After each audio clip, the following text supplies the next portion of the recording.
Our planet, Earth, is in a constant state of motion.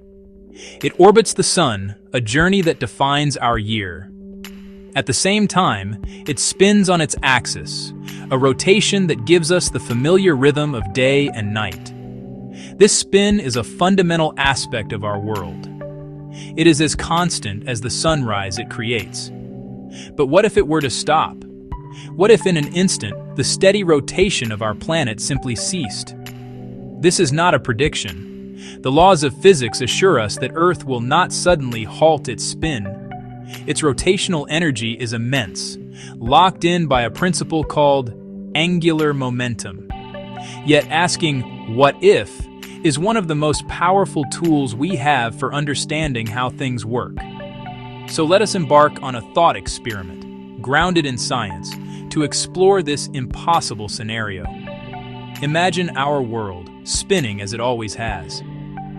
At the equator, the surface is moving at a brisk speed of about 1,000 miles per hour, or roughly 460 meters per second. Everything on the planet, from the oceans and the atmosphere to the very continents themselves, shares in this momentum. We do not feel this incredible speed because everything around us is moving along with us. It is our shared frame of reference. This spin has shaped our planet, creating a slight bulge at the equator and influencing the flow of winds and ocean currents. To understand the consequences of stopping this spin, we must first appreciate the sheer scale of the motion we are dealing with. It is a planetary dance that has continued for billions of years, a foundational element of life as we know it.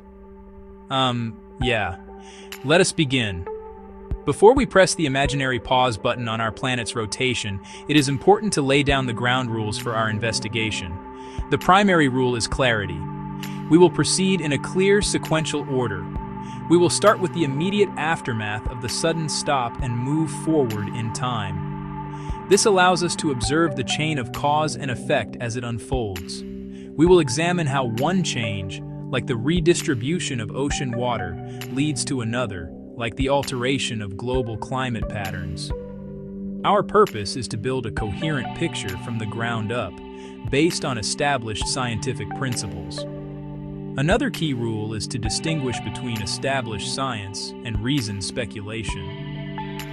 Many of the initial effects of a sudden stop can be calculated with a high degree of certainty. The laws of motion, for instance, tell us precisely what would happen to objects and fluids on a surface that abruptly halts from a speed of 1,000 miles per hour. These are the immediate, non-negotiable consequences.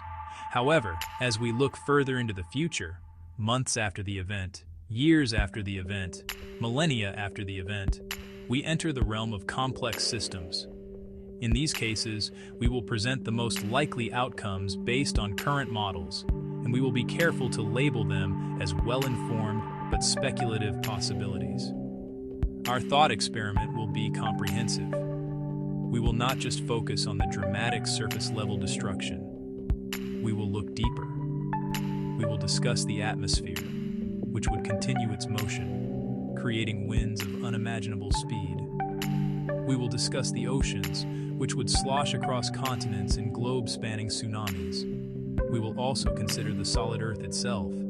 The planet's shape is partly defined by its spin, and we will explore how the land might respond once that rotational force is gone. Finally, this entire exercise is designed to highlight the profound interconnectedness of Earth's systems. The simple fact of our planet's 24-hour rotation is woven into the fabric of its climate, its geology, and its biology. By hypothetically removing this single fundamental element, we can see just how much depends on it. It is a story about how our world works, told by imagining what it would be like if it worked differently. Let us begin with the very first second, the moment Earth stops spinning. Let us begin our experiment. In a single, silent moment, the solid crust of the Earth ceases its rotation. The planet comes to a dead stop. However, everything not rigidly attached to the bedrock retains its original momentum. At the equator, this momentum translates to a speed of roughly 1,000 miles per hour, or 460 meters per second. People, animals, trees, buildings, topsoil, the air itself, This is the equivalent of being on a cosmic treadmill that has just been switched off. Every object that is not part of the planet's solid crust is instantly flung eastward at supersonic speeds. This is not like being pushed by a wind. It is a fundamental consequence of inertia. The ground has stopped, but you have not. The initial effect would be a cataclysmic scouring of the planet's surface. Cars would become projectiles, tumbling and disintegrating as they fly through the air. Buildings, even those with deep foundations, would be sheared from their bases by the colossal inertial forces. Entire forests would be flattened, the trees ripped from the ground and sent hurtling across the landscape, along with a storm of soil and rock. The intensity of this effect would vary with latitude. At the equator, where the rotational speed is greatest, the destruction would be absolute and instantaneous. As you move toward the poles, the rotational speed decreases. In Europe and North America, the speed is still a formidable 700 to 800 miles per hour, more than enough to obliterate all surface structures and life. At the North Pole and South Pole, for the vast majority of the planet, the surface would be rendered utterly unrecognizable in a matter of seconds. The kinetic energy of all this moving debris is enormous. These impacts would generate an incredible amount of heat and friction. The landscape would be subject to a pulverizing, grinding force, reducing everything to a chaotic mixture of rubble and dust. The very ground would be stripped bare, as if scoured by an impossibly powerful planet-wide sandblaster. This great scouring would effectively erase the slate of civilization and much of surface biology in the blink of an eye, a direct and brutal lesson in the power of momentum. While the solid landmasses are being scoured clean, the Earth's oceans and atmosphere are facing their own inertial crisis. Just like the objects on the land, the air and water were also moving at hundreds of miles per hour. The entire atmosphere effectively becomes a global wind of unimaginable ferocity. At the equator, this wind would initially move at over 1,000 miles per hour, far exceeding the speed of sound. This is not a hurricane. It is a hypersonic shock wave wrapping around the planet. The friction between this rapidly moving air and the stationary ground would generate immense heat, likely igniting continent-spanning firestorms among the flying debris. Simultaneously, the world's oceans would surge forward. With their momentum unchecked, the water would continue to travel eastward, creating a mega tsunami of a scale that is difficult to comprehend. Waves hundreds, perhaps thousands, of feet high would sweep inland from every eastern coast, traveling at the original speed of the Earth's rotation. These waves would not stop at the shoreline. They would continue to push across the land for hundreds, even thousands of miles, until their energy was finally dissipated by friction with the ravaged landscape. The water would not just flow, it would boil. The immense friction and pressure changes would raise the temperature of the leading edge of this global flood dramatically. A churning, superheated slurry of water, sediment, and the pulverized remains of everything that once stood on the land. Western coasts, for their part, would see the opposite effect. The ocean would pull away from the shore, exposing the continental shelf for miles as the water surged eastward. This would be a temporary reprieve, as the sloshing of the world's oceans would ensure that water would eventually come rushing back from the other direction, creating a chaotic, planet-wide oscillation. The atmosphere would be thrown into utter chaos. Dust, water vapor, and smoke from the fires would be injected high into the stratosphere, blocking out sunlight even before the planet settled into its new, tidally locked, day-night cycle. In these first few minutes and hours, the planet would be defined by two key features: a scouring, supersonic wind, and a globe-spanning tsunami that washes the continents clean, leaving behind a world transformed by water and air. The immense kinetic energy of the moving atmosphere and of the oceans has to go somewhere. And according to the laws of thermodynamics, that energy would be converted primarily into heat through friction. As the 1,000-mile-per-hour winds scrape against the stationary ground, the frictional heating would be intense enough to raise surface temperatures dramatically. Rocks would be heated to glowing, and any flammable material in the flying debris cloud would instantly combust. This frictional heating would also have a profound effect on the oceans. A significant portion of the water's kinetic energy would be converted into thermal energy, raising the temperature of the oceans. The leading edge of the water mass, in particular, would experience extreme heating, potentially flashing to steam in many places. This would create explosive bursts of superheated vapor, adding to the atmospheric turmoil. The redistribution of mass as trillions of tons of water move from ocean basins onto continents would place new and immense stresses on tectonic plates. This would almost certainly trigger a wave of global earthquakes and volcanic eruptions. Magma might find new pathways to the surface as the crust flexes and fractures under the strain, releasing even more heat and gas into the already choked atmosphere, compounding the catastrophe. Therefore, the immediate effects are not just mechanical. They are also profoundly thermal and geological. The planet is not just scoured and washed, it is also cooked and shaken. Within the first hour, the surface of the Earth would be an unrecognizable wasteland of pulverized rock, boiling water, and fire, all shrouded in a thick, dark atmosphere of dust and smoke. Survival in this environment would be impossible. The first minutes and hours are a story of pure physics, demonstrating with brutal clarity how much of our world's stability is owed to its simple, steady spin. After the initial violent chaos of the first few hours, the Earth settles into a new and profoundly alien state. Dayside blazing desert left, frozen nightside right. The most fundamental change is the loss of the day-night cycle. With the planet's rotation halted, one hemisphere is now locked in perpetual daylight, facing the unblinking sun. The other hemisphere is plunged into a permanent freezing night. On the day side, the sun, which once traversed the sky, now hangs motionless. For this half of the world, the day will never end. Constant, unending solar radiation drives surface temperatures up. The land bakes and cracks. Surface water quickly boils away, sending massive water vapor into the air.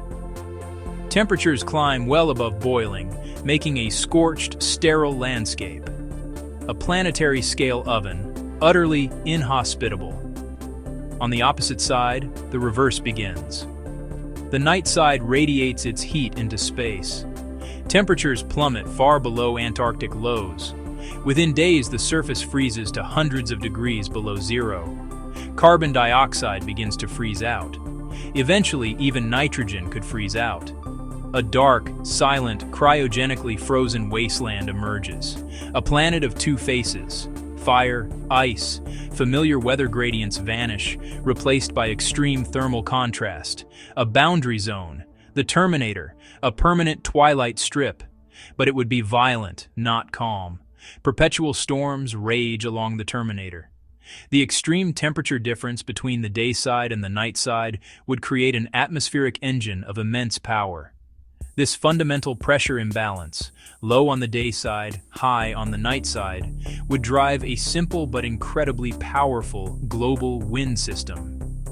These winds would not be deflected by a Coriolis effect, because the planet is no longer rotating. Instead, they would blow in a relatively straight line from the cold hemisphere to the hot one. At higher altitudes, the circulation would be reversed. The rising hot air would flow back towards the cold side, where it would cool, sink, and complete the loop. The Terminator zone, the twilight band separating day from night, would be the site of the most extreme weather on the planet. This collision would generate storms of unimaginable and perpetual violence. Think of a permanent, planet-girdling wall of thunderstorms, creating unending torrential rain, violent lightning, and turbulent winds as the two extreme atmospheres clash. This region, while potentially having liquid water and moderate temperatures, would be a chaotic and unsurvivable tempest. The atmosphere, once a complex system of circulating cells moderated by rotation, would have become a brute force heat engine, dividing the world into distinct zones of extreme heat, extreme cold, and extreme storminess. The Earth's shape is not a perfect sphere. Its rotation creates centrifugal force, strongest at the equator. That force makes the planet bulge outward. The oceans, being liquid, conform to that bulge. When the Earth stops spinning, that centrifugal force disappears. Gravity takes over entirely. Over days and weeks, water flows away from the equator toward the poles. A slow, relentless migration of the world's oceans. Equatorial regions drain, vast new land is exposed. The midsection ocean floor becomes dry land, a supercontinent encircling the planet. The polar regions experience catastrophic floods, shorelines pushed hundreds or thousands of miles inland. Northern Europe, Siberia, Canada. The world map is completely redrawn.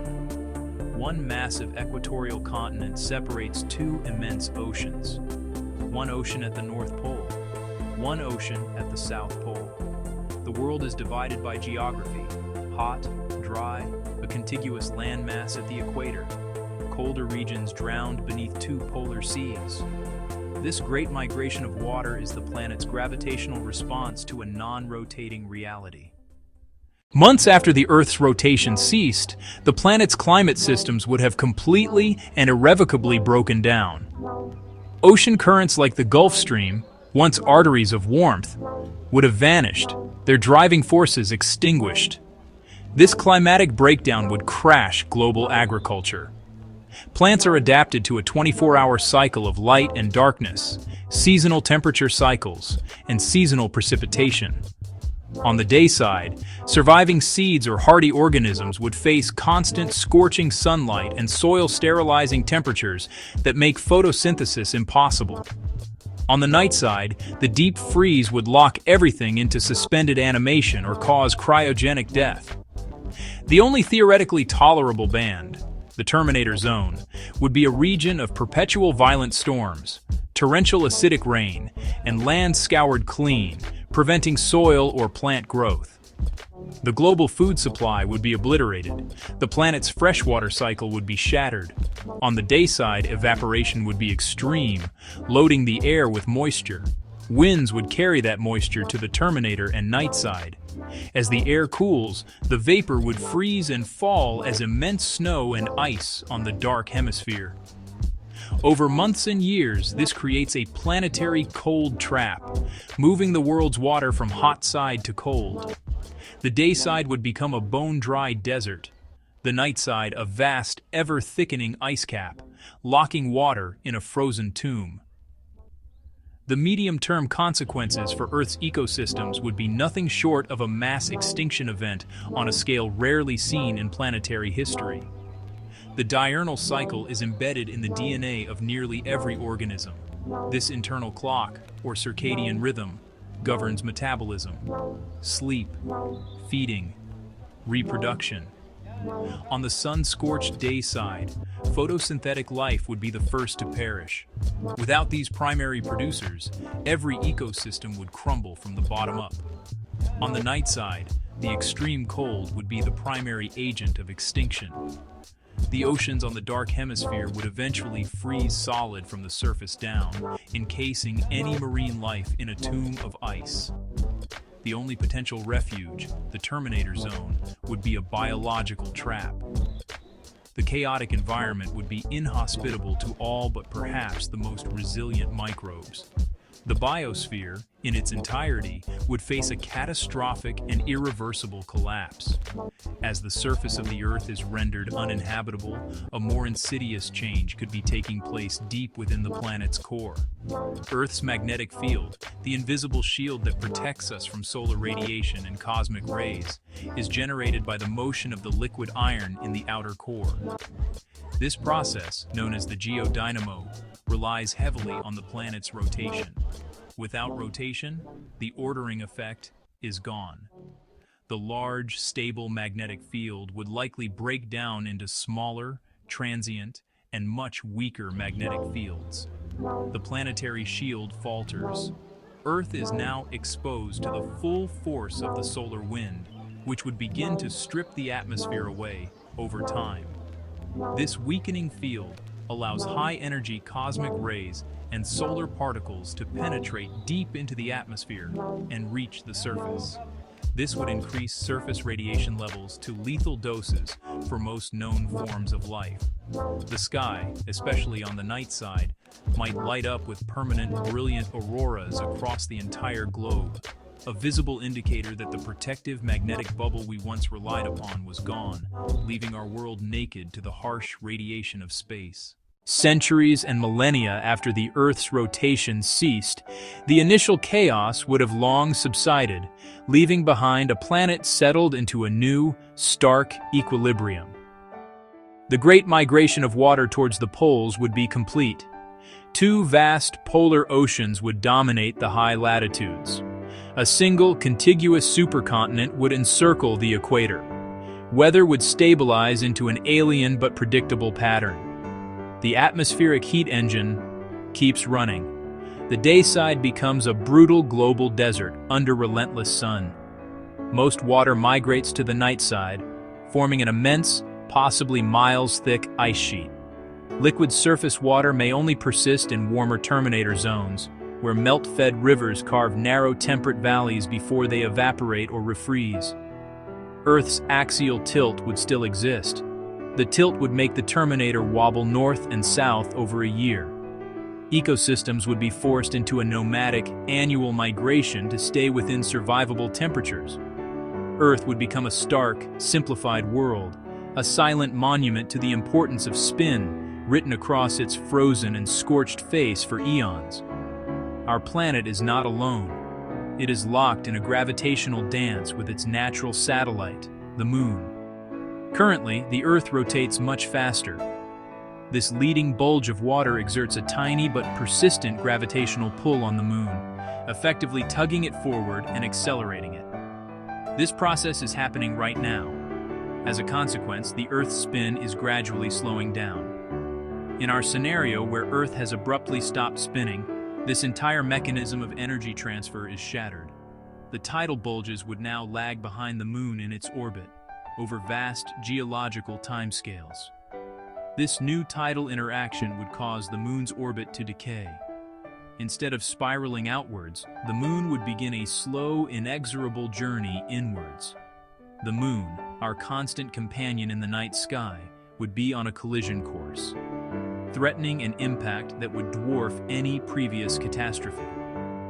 Having explored the devastating consequences of a stationary Earth, we must return to a fundamental question: could it actually happen? The simple and definitive answer is no, not in the way we have imagined.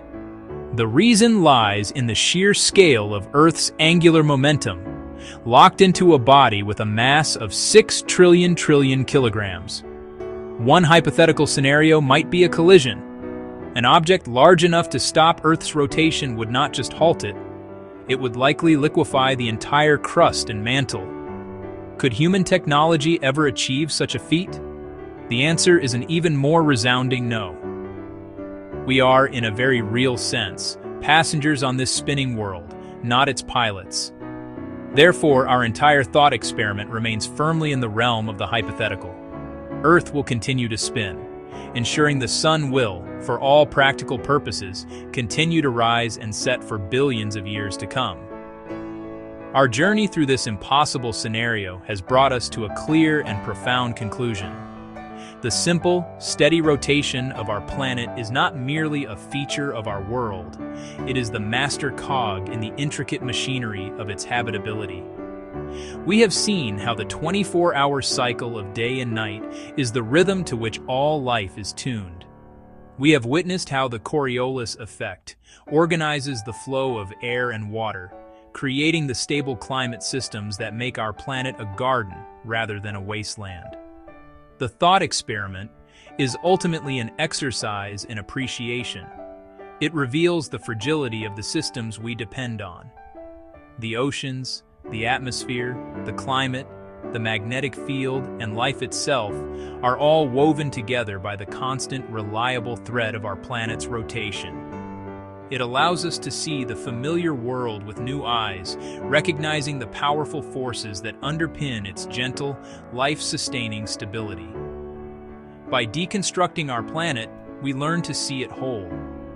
The daily sunrise is more than just a beautiful event. It is a reminder of the colossal rotational energy that shields us from planetary chaos. This thought experiment serves as a powerful reminder that our world is a complex and interconnected system, a world kept in perfect, life-giving motion by the elegant and unbreakable laws of the cosmos.